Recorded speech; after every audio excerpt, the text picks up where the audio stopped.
Шамалған бекетіндегі жаңа қазақ орта мектебі, коммуналдық мемлекеттік мекемесі. Ана тілім ардағым.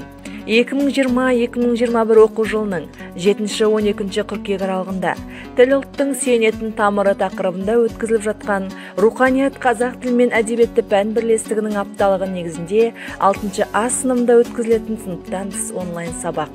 Онлайн сабақтың мақсаты оқушыларды өз ана тілінің қадір қасиетін біліп, өз ана тілінің көркемдігін сезініп, сөз құдіретін түсініп, оның адам өміріндегі маңызын ұғуға үйрету. Туған елім тірлігімнің айғағы, тілім барда айтылар сыр ойдағы. Өссе тілім, мен де бірге өсемін. Өссе тілім, мен де бірге өсемін деп ақын Әбділда Тәжібаев ағам жырлағандай, тіл қай елде болса да қастерлі, құдіретті.